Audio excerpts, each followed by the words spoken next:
तो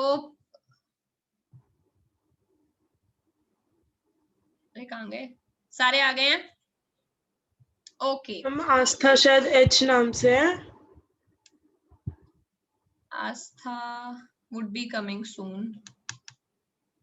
okay, anyway, so moral reasons की अगर बात करें तो मॉरल रीजंस, पहला रीजन पता है कि पावर शेयरिंग कहाँ जरूरी है। डेमोक्रेसी में तो बिल्कुल जरूरी है, अभी हमने बताया डेमोक्रेसी में क्यों जरूरी है। सबसे बड़ा एग्जांपल तो इंडिया ही है डेमोक्रेसी में पावर शेयरिंग का, है बात की नहीं?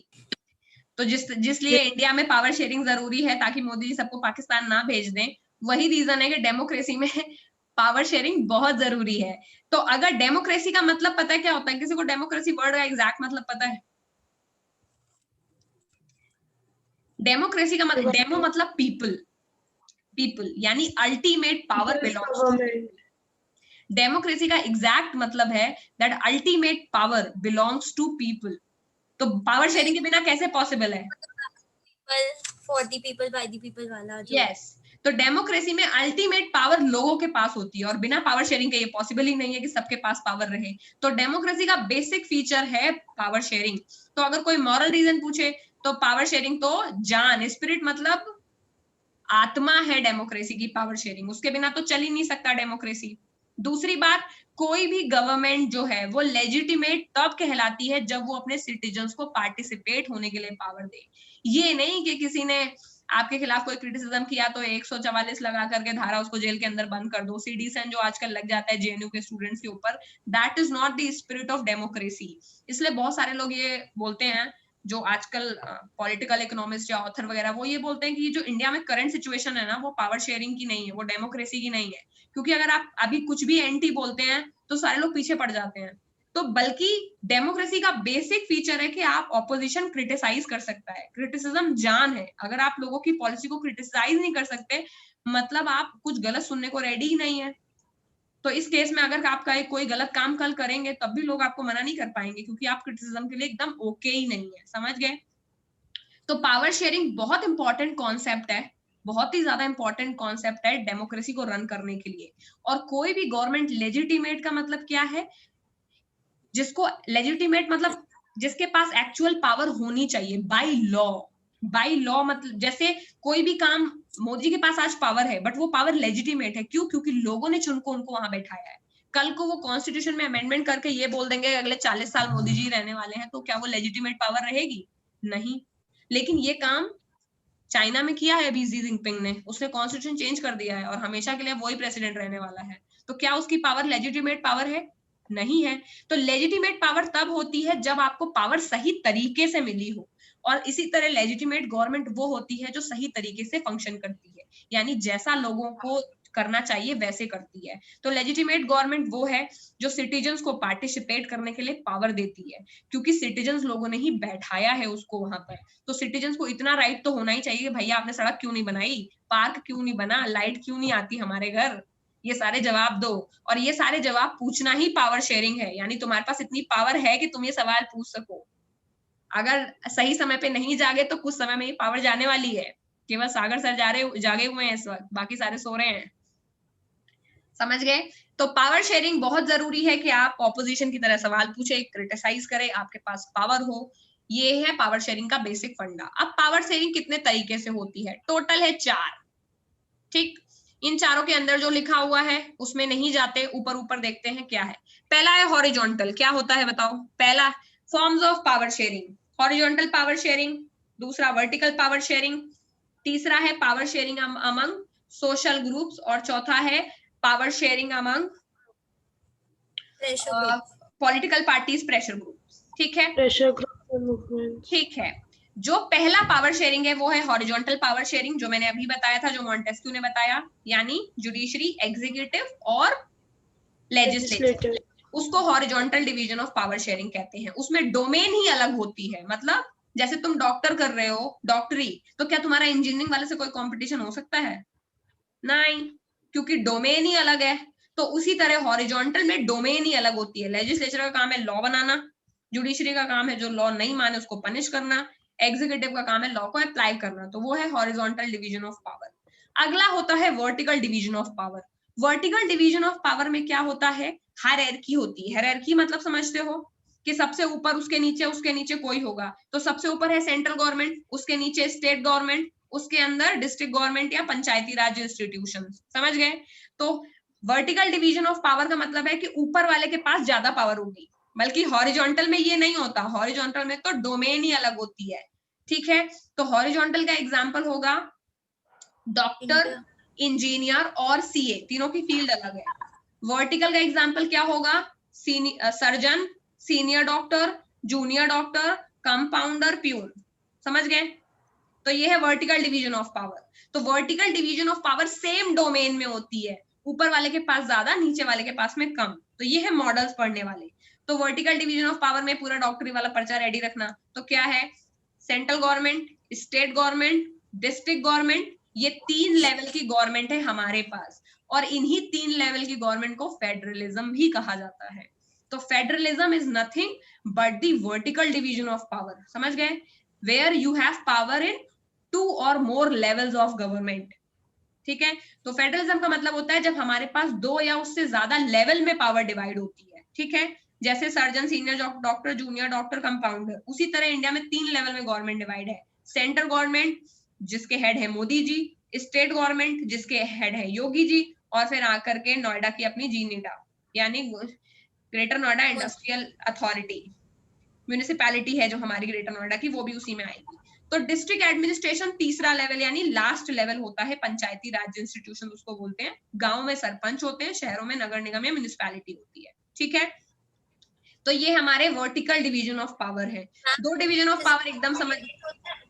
क्या बेटा? एक से सबऑर्डिनेट होते हैं। हाँ, सबऑर्डिनेट होते हैं ऑब्वियसली। सेंट्रल गवर्नमेंट के पास स्टेट गवर्नमेंट से ज्यादा पावर है, डिस्ट्रिक्ट गवर्नमेंट के पास स्टेट गवर्नमेंट से ज्यादा पावर है, वो सबऑर्डिनेट माने जाते हैं एक दूसरे के। ठीक है, हम 3 लेवल्स है ना? हाँ 3 लेवल है हमारे यहाँ। गवर्नेंस के 3 लेवल है, सेंटर, स्टेट और पीआरआई, पंचायती राज इंस्टीट्यूशन या फिर डिस्ट्रिक्ट लेवल्स। ठीक है, इसीलिए इसको बोला जाता है power division of power among higher and lower levels, क्योंकि हायर लेवल और लोअर लेवल में पावर डिवाइड हुई है।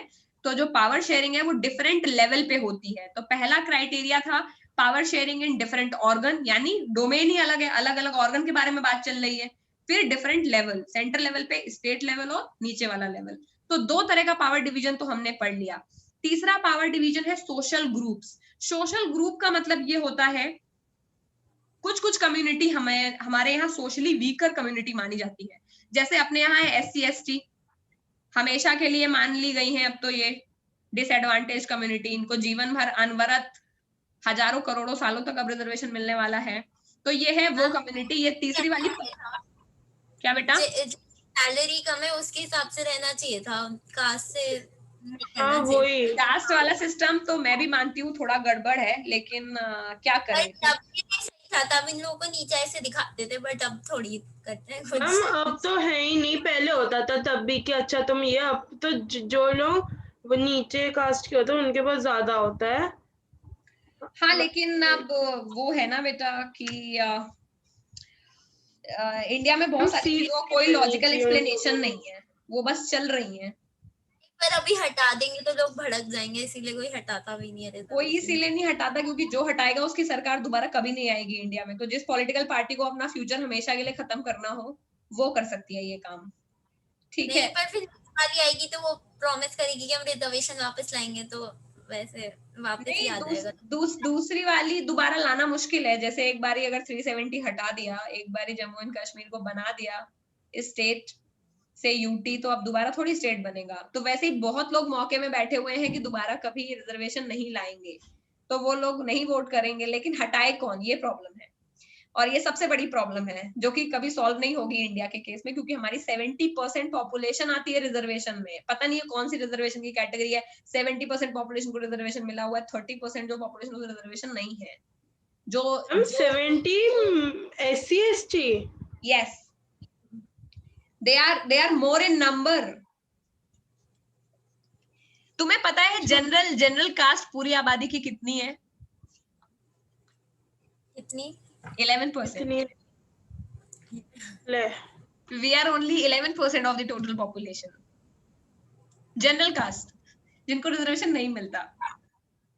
तो एक तरह से रिजर्वेशन हमें मिला हुआ है, 11% के पास 50% सीट्स है, तो इसीलिए वो लोग हमेशा परेशान रहते हैं कि ये लोग तब भी आगे आ जाते हैं। भाई हम आबादी में ही कम है तो आएंगे ही ना। उनको ऐसा होना चाहिए था कि वो लोग टेस्ट सब लोग दे सकते हैं, पर रिजल्ट जो होगा वही होगा। बेटा लूप होल तो समझो, जो मैंने बताया उसका लूप होल ये है, 70% लोगों को सीट्स मिली हुई है, 50%। उनको कितना भी रिजर्वेशन दे दो वो कभी आगे नहीं आ सकेंगे। क्यों? क्योंकि वो पॉपुलेशन में बहुत ज्यादा है और हम पॉपुलेशन में बहुत कम है। तो हम हमेशा ही आगे रहेंगे जब तक वो लोग अपनी पॉपुलेशन कंट्रोल नहीं करते और खुद। मार्क्स में भी मिल जाता, पानी दे दे। हाँ ये बात और है कि उन बचे हुए 70% लोगों में से केवल 5-6% ही पढ़ते हैं। हेलो, बाकी लोग पढ़ते भी नहीं है। सो ये देखो, ये दीक्षा सिंह आ गई है, इनको रिजर्वेशन मिलने वाला है एसटी का भी। और तुम थोड़ा और कम खाना खाओ तो माल न्यूट्रिशन वाला भी मिल जाएगा तुम्हें, वो जो कुपोषण वाला होता है ना, सेंटर स्कॉलरशिप मिलेगी, कुपोषित बच्चे आ गए। अच्छा पता है, अभी 2-3 दिन पहले इंडिया की भूखमरी इंडेक्स आई है, हम उसमें पाकिस्तान और बांग्लादेश से भी पीछे हैं। केवल अफगानिस्तान से आगे हैं, ये तो हमारी हालत है। ठीक है, चलो ये तो हो गई इधर उधर की इंफॉर्मेशन। तो अब 3 लेवल में हमने पढ़ लिया, यानी तीसरा लेवल वो है जिसमें हम सोशली वीकर सेक्शन को देते हैं पावर। समझ गए? तो पावर तुम अगर बोलो जी हमारे पास बहुत सारी पावर रखी है हमें शेयर करनी है, तो तुम बोलोगे यार पहले एक काम करो, हॉरिजॉन्टल लेवल ट्राई कर लो। जाओ एक को जुडिशरी बना दो, एक को लेजिस्लेचर बना दो, और एक को अब बना दो क्या बोलते हैं, पार्लियामेंट, वो एग्जीक्यूटिव। तो बोलेंगे नहीं अभी बच गई है। कह रहे अच्छा अभी भी पावर बच गई है, एक काम करो वो वर्टिकल लेवल बना दो, ऊपर वाला बना दो, उसके नीचे वाला बना दो, उसके नीचे वाला बना दो। फिर बोलेंगे अब भी पावर बच गई है। कह रहे हैं अब भी पावर बच गई है, अब चलो सोशली वीकर सेक्शन, जिनको जीवन में कभी पावर नहीं मिली उनको दे दो। तो SC ST को दे दो और वीमेन को दे दो। बेचारी वीमेन ही है जो हर जगह सबसे कमजोर मानी जाती है, SC ST के साथ रखा जाता है इनको। तो SC ST और वीकर कम्युनिटी में आ गए हम लोग, जिनको कम्युनिटी गवर्नमेंट की जरूरत है। ठीक है, तो इन सबको दे दिया। पावर शेयरिंग का जो तीसरा है उसको बोलते हैं power sharing among different social group. वो सोशल ग्रुप क्या है इंडिया केस में? वो है SC ST और विमेन। सोशल ग्रुप का मतलब जो सोशली वीकर है, जिनको वीक माना जाता है, ठीक है, उनको दे दिया। और ऐसे लोगों के लिए रिजर्वेशन का प्रावधान है ही, पार्लियामेंट में भी रिजर्वेशन है, कॉन्स्टिट्यूशन में भी रिजर्वेशन है, कॉलेज एडमिशन में भी रिजर्वेशन है, जॉब में भी रिजर्वेशन है, सब जगह रिजर्वेशन मिला हुआ है इनको। ठीक है, किसी को कुछ पूछना है? अगला है power sharing among last political parties and pressure group. Political parties तो पता ही है, इंडिया में तो बतेरी पॉलिटिकल पार्टी तो तैर रही हैं। तो पावर शेयरिंग जो है वो बहुत सारी पॉलिटिकल पार्टीज के बीच में भी होता है। कभी कोई पार्टी पावर में आती, कभी कोई पार्टी पावर में आती, तो पावर शेयर ही तो हो रहा है। कभी सपा पावर में आती, कभी बसपा पावर में होती, हो गई पावर शेयर। 5 साल के लिए इनको मिल गई, 5 साल के लिए उनको मिल गई। कभी कांग्रेस पावर में आती, कभी बीजेपी पावर में आती, तो ये हो गई सेंटर में पावर शेयरिंग। तो पावर शेयरिंग डेमोक्रेटिक कंट्री में पावर शेयरिंग तुम चाहो या ना चाहो होगी ही, क्योंकि उसका प्रोसीजर ही वैसा होता है। गवर्नमेंट होती है, इलेक्शन होता है, बात नहीं, लोगों के पास वोट करने की पावर है, तो मतलब पावर शेयर हो गई, क्योंकि तुमने लोगों को वोट करने की पावर दे दी। पावर शेयरिंग केवल एक चीज में पॉसिबल नहीं है, अगर तुम डिक्टेटरशिप बना लो कि ये है मेरी कंट्री और इसमें मुझे चुनने का किसी को राइट नहीं है, क्योंकि ये मेरी है, मैं ही रहूंगा जब तक जिंदा रहूंगा इसका हेड, और जो मैं बोलूंगा वही तुम्हें करना पड़ेगा। अगर मैंने बोला तुम घर के बाहर नहीं निकलो तो तुम नहीं निकलोगे। तो केवल इस केस में पावर शेयरिंग नहीं हो सकती है। एसेंशियली डेमोक्रेटिक कंट्री में पावर शेयरिंग होगी ही होगी। तो चौथा लेवल है पावर शेयरिंग का, पॉलिटिकल पार्टीज और प्रेशर ग्रुप्स के बीच में पावर शेयर करना। हमारे यहाँ मिली हुई है भर भर के, बाल्टियां भर भर के, ड्रम भर भर के पावर शेयरिंग हो रखी है पॉलिटिकल पार्टीज में हमारी कंट्री में। बिना कोलिजन गवर्नमेंट के कोई गवर्नमेंट बनती ही नहीं है, इतनी पावर शेयरिंग हो रखी है। तो किसी एक के पास इतनी पावर भी नहीं आती है कि वो एक ढंग से स्टेबल गवर्नमेंट बना ले 5 साल के लिए।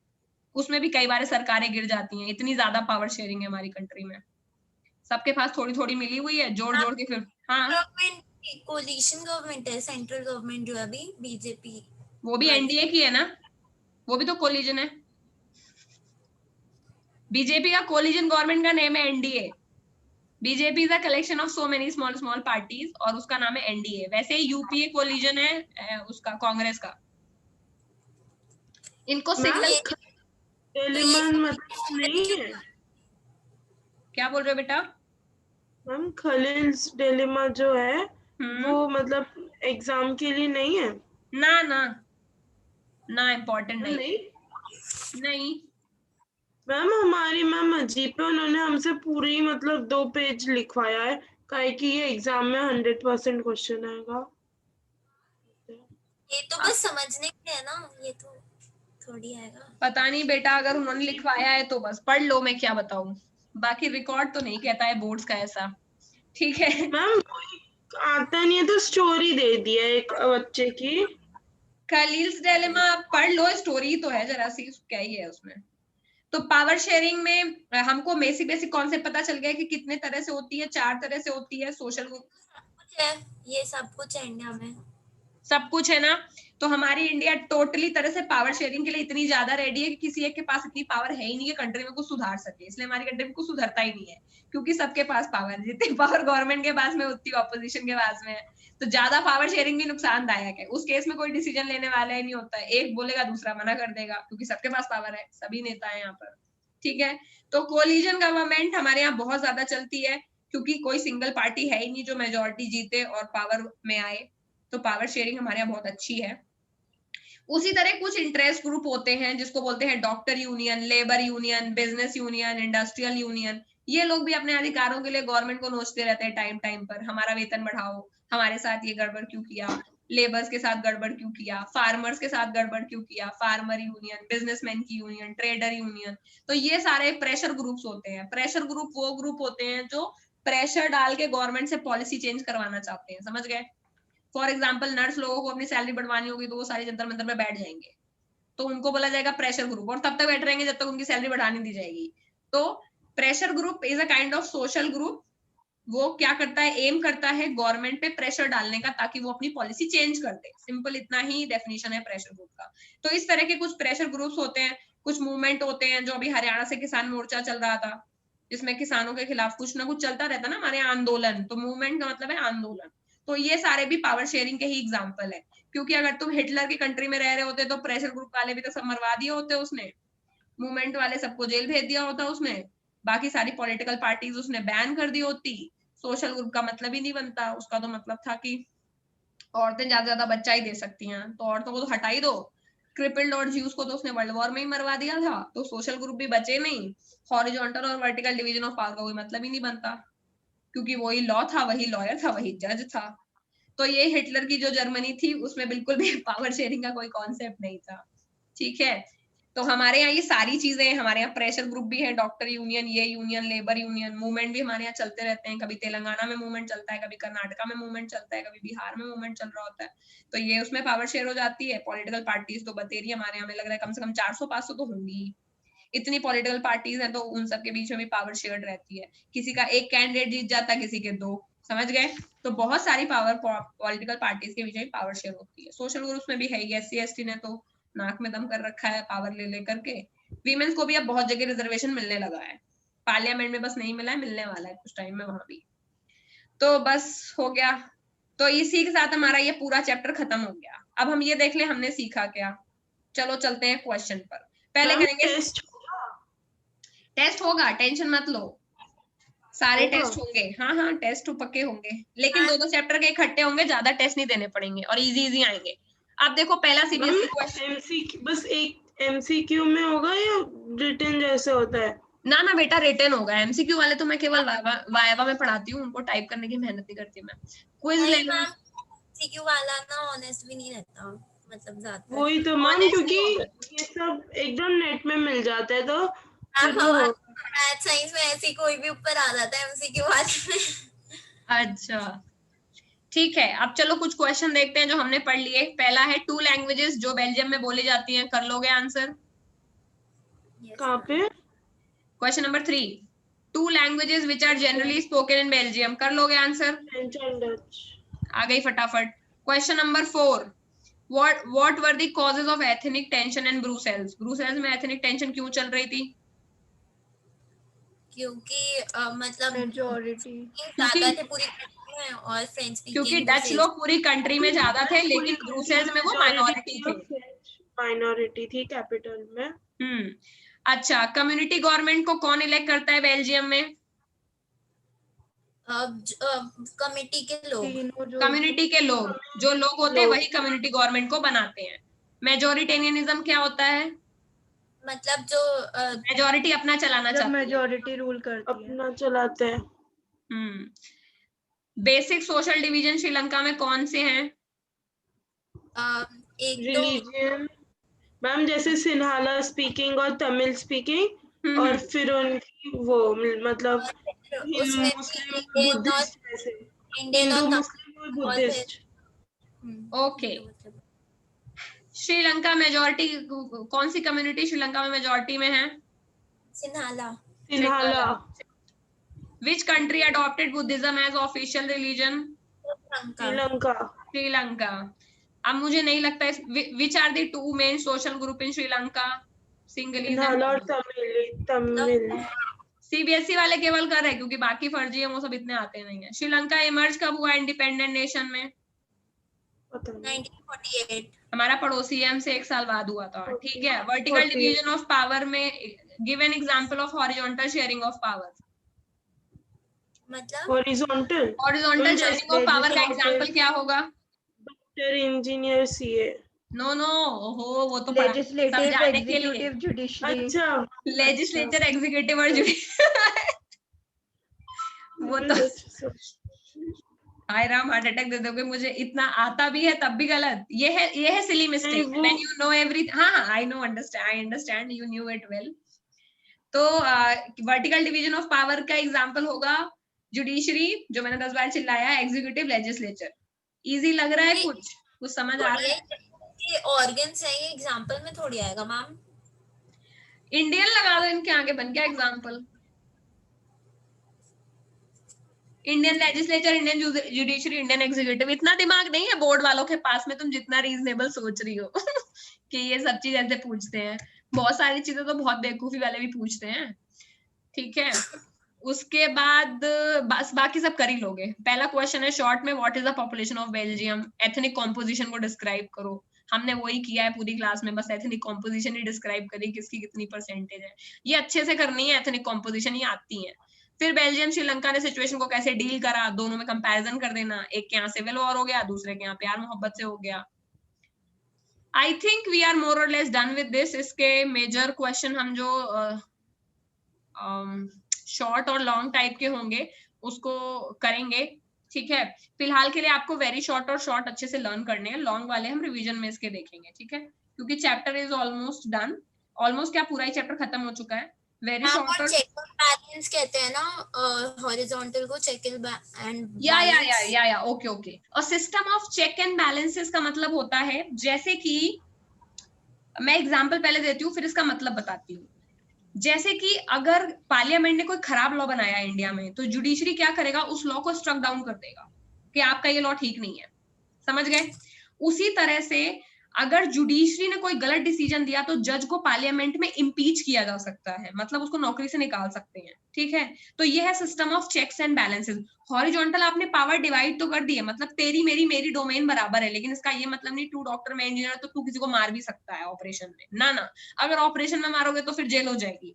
तो system of checks and balances का मतलब ये होता है जिसमें गवर्नमेंट के 3 ऑर्गन है, लेजिस्लेचर, एग्जीक्यूटिव और जुडिशरी, जिसमें एक ऑर्गन किसी दूसरे ऑर्गन के ऊपर नजर रखता है ताकि वो अपनी पावर को अनलिमिटेड एक्सरसाइज ना करे। समझ गए? फॉर एग्जाम्पल, कॉन्स्टिट्यूशन ने लेजिस्लेचर, एग्जीक्यूटिव, जुडिशरी को अलग अलग पावर दी है, हॉरिजॉन्टल डिवीजन कर रखा है। तो पार्लियामेंट वाले, यानी लेजिस्लेचर ही पार्लियामेंट है, दोनों एक ही चीज है। पार्लियामेंट वाले वो कहेंगे जुडिशरी से कि तुम हमारे काम में दखल क्यों दे रहे हो, हमारा तो डिवीजन ऑफ पावर हुआ है। वो ऐसा नहीं कह सकते। क्यों? क्योंकि there is a system of checks and balances. कोई भी इंस्टीट्यूशन अपना पावर अच्छे से इंडिपेंडेंटली एक्सरसाइज करे, ये उसका हक है, लेकिन आर्बिट्रेरी यूज नहीं कर सकते आप। कि ये नहीं है कि हॉरिजॉन्टल डिवीजन का फायदा उठा करके पार्लियामेंट कोई भी कानून बना देगी, कल से औरतें घर के बाहर नहीं निकलेंगी और जुडिशरी कुछ बोलेगा ही नहीं। तो ऐसी ही नौटंकियां ये बहुत जगह कर चुके हैं, जिसमें इन्होंने साबरीमाला टेम्पल में लड़कियों की एंट्री बंद थी, फिर सुप्रीम कोर्ट को वो फैसला पसंद नहीं आया, उन्होंने उस पर डिसीजन दिया कि लड़कियां भी साबरीमाला टेम्पल केरला में एंट्री ले सकती हैं। क्यों? क्योंकि उनको लेजिस्लेचर का ये लॉ अच्छा नहीं लगा। समझ गए? So this is how Sabarimala Kerala में एक टेम्पल है, वहां पर वीमेन का जाना अलाउड नहीं है। ठीक है। तो ये वाला डिसीजन, ये जो बहुत टाइम से ये प्रैक्टिस चल रही थी, बहुत बार लड़कियों ने इसका विरोध करा कि हमें क्यों नहीं जाने देते साबरीमाला टेम्पल के अंदर। फिर जुडिशरी ने एक दिन क्या किया, जो एक लॉ बनाया, उन्होंने बोला आर्टिकल 14 के थ्रू इंडिया में सब लोग बराबर हैं, तो लड़कियां भी बराबर हैं, वो भी जाएंगी टेम्पल के अंदर। और तब से लड़कियों की टेम्पल एंट्री शुरू कर दी साबरीमाला में। तो ये है system of checks and balances, समझ गए। उसी तरह बहुत बार ऐसा होता है कि पार्लियामेंट ढंग का लॉ नहीं बनाते, नौटंकी करते रहते हैं, तो जुडिशरी वाले फिर इन्हें फटकार लगाते हैं। वो भी system of checks and balances है, ठीक है। जैसे लास्ट ईयर एनसीआर में बहुत पॉल्यूशन हो गया था, बहुत सारे लोग पराली जला रहे थे और दिल्ली गवर्नमेंट कुछ कर नहीं रही थी, तब सुप्रीम कोर्ट ने बहुत फटकार लगाई थी दिल्ली गवर्नमेंट को कि आप लोग क्या कर रहे हो, नोएडा में इतना पॉल्यूशन बढ़ता जा रहा है, कंस्ट्रक्शन क्यों नहीं कम कर रहे हो। यही है system of checks and balances, जिसमें गवर्नमेंट का एक ऑर्गन किसी दूसरे ऑर्गन के ऊपर नजर रखता है ताकि वो अपनी पावर का अननेसेसरी इस्तेमाल ना करे, ठीक है। Okay, so on that note, हाँ बेटा। मैम हमारे प्री बोर्ड शुरू हो रहे हैं नवंबर एंड से, तब तक हो जाएगा, डोंट वरी। मैम इंग्लिश भी हो जाएगा? इसी स्पीड से चलते रहोगे तो सब हो जाएगा। आज एक चैप्टर हो गया है, कल एक और हो जाएगा। Tomorrow will be done with 2 chapters. Ma'am तो हम सिविक्स ही करेंगे? हाँ, पहले स्टार्टिंग 2 चैप्टर सिविक्स है, फिर स्टार्टिंग 2 चैप्टर ज्योग्राफी है, सबके 2-2 चैप्टर कर लेंगे, फिर बच्चों के 2-2 चैप्टर कर लेंगे। तो इस तरह से हिस्ट्री का जो वो वाला है सेकेंड चैप्टर, वो थोड़ा बड़ा नहीं है? कुछ बड़ा नहीं है, मतलब अगर ज्यादा बड़ा लगेगा तो फिर क्लास थोड़ी एक्सटेंड कर ली जाएगी। तुम लोग कौन सा घट जाओगे, 1 घंटे और क्लास लोगे तो पढ़ना तो देखो पड़ेगा ही, क्योंकि बोर्ड्स बहुत पास आ गए हैं। 7:45 से कर सकते हो, क्योंकि हमारी क्लास में इतना भी कोई लेट तक नहीं चलती, आप 7:45 से कर सकते हो क्लास। ठीक है, तो मैंने 7:45 कर दिया करो। ठीक है, 7:45 मुझे कोई दिक्कत नहीं। मेरी क्लास तुम लोगों को मैंने लास्ट स्लॉट इसीलिए दिया है क्योंकि क्रैश कोर्स में कभी कभी क्या होता है, ज्यादा टाइम भी चाहिए होता है। मेरी पहली की क्लासेस के बीच में अगर मैं रखूंगी तो मैं फिक्स टाइम ही दे सकती हूँ, उसके बाद मैं क्लास नहीं ले सकती, मेरी अगली क्लास होती है। बट तुम लोगों का लास्ट स्लॉट है तो तुम लोगों की क्लास कभी भी एक्सटेंड हो सकती है, आधे घंटे 1 घंटे नीड के हिसाब से। एक काम तुम लोग ये करो, जिस दिन जो चैप्टर पढ़ाया जाता है उसी दिन उस चैप्टर के क्वेश्चन आंसर्स पढ़ लो, बहुत फायदे में रहोगे, मैं बता रही हूँ। ज्यादा कुछ करना नहीं है। जैसे आज पावर शेयरिंग देख लिया, सारे क्वेश्चंस भी देख लिए, मेजरली चीजें आ गई हैं, कुछ करना नहीं है।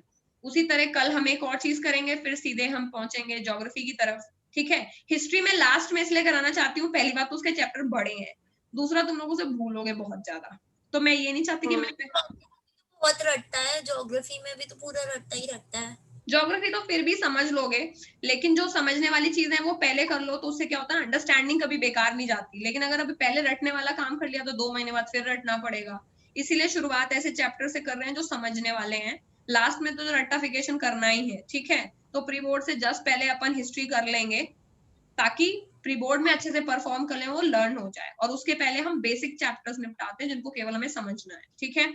इंग्लिश में अच्छा, हाँ बेटा क्या बेटा, याद करना है। मुझे समझ नहीं आ रहा क्या पूछ रहे हो, एक बार में एक लोग बोलो।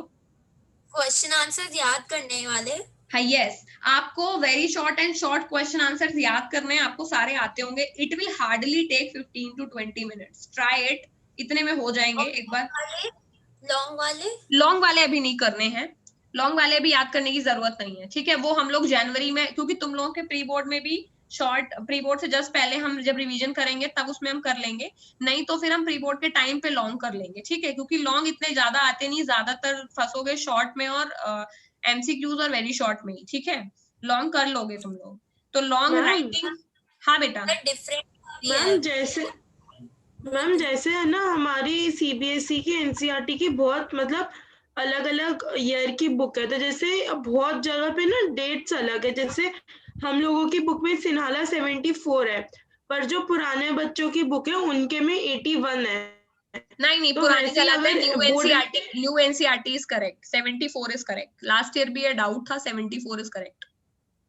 मैम तो हम लोग हमारी बुक का ही करेंगे ना, जैसे जब स्कूल में भी हिस्ट्री में बहुत सारे ना फ्लो चार्ट्स और टेबल हमारी बुक में नहीं है, तो वो बोर्ड में भी नहीं आएंगे ना अगर हमारी न्यू एनसीईआरटी। ये सब कुछ नहीं आएगा, बोर्ड का पेपर इतना इजी आता है, यू वोंट बिलीव।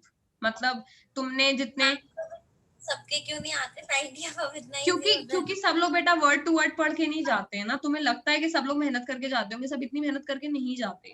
जितने क्वेश्चंस मैंने इसमें दे रखे हैं तुम उनको लर्न करो और करो। देखो मैं भी देखती हूँ कैसे नहीं आते नंबर, तो नंबर आते हैं। लास्ट ईयर एक बच्ची ने केवल 2 महीना मेरे से पढ़ा था, उसके 96 मार्क्स आए थे एसएसटी में, और कहाँ वो प्री बोर्ड में 40 नंबर या 45 मार्क्स लेके आई। मैम मैं उनको जानती हूँ, उनकी जो वो है ना, क्या कहते हैं, उनकी नानी उनके सारे मैटरनल साइड में सोसाइटी में ही रहते हैं, मतलब मेरे नेबर के उधर है, तो वो आती रहती है यहाँ पे।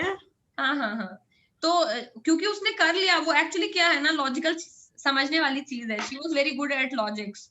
तो इकोनॉमिक्स और सिविक्स तो तुरंत समझ में आ गया, रटने के लिए केवल हिस्ट्री बचा, वो एंड में उसने रट्टा मार लिया। तो दोनों चीज चाहिए होंगी बोर्ड्स में, समझने के लिए अक्कल भी चाहिए और रट्टा मारने के लिए बादाम खाओ रोज 5। 3-4 महीने में एकदम बादाम से तंदुरुस्ती आ जाएगी दिमाग में, क्योंकि बोर्ड्स के मार्क्स जीवन भर लोग सुनाते हैं। मेरे भी आए हैं, सर के भी आए हैं, तो अभी तो हमारे खुद इतने अगर 70% आए होते तो क्या मुंह लेकर के बैठते हैं हम आज तुम्हारे सामने, ये भी मैम सोचो। आपके कितने थे? मेरे थे 89.16%, बट मैं सीबीएसई से नहीं, यूपी बोर्ड से हूँ, so it will be nearly 99.16% according to UPS CBSE. आपने 11th में स्ट्रीम कौन सी ली थी? मैंने 11th में पीसीएम लिया था, फिर मैंने बीटेक किया, फिर मैंने टीसीएस में जॉब किया, फिर मैंने जॉब को छोड़ दिया। My life journey has been a total roller coaster. तो मेरे से केवल स्टडीज के बारे में देखना, मेरे से तुम लोग ना वो मत, लाइफ ट्रेजेक्ट्री मत फॉलो कर लेना, वरना 10-5 प्रोफेशंस बदल दोगे, ठीक है? तो इट्स अ पॉजिटिव। ये 10th की याद कैसे रहती है? मतलब 11th में आऊंगी और सारी बुक्स रख दूंगी, ये हिस्ट्री वाली। मैं बताऊं, मैं अपना पर्सनल एक्सपीरियंस अगर बताऊं तो I may be you can totally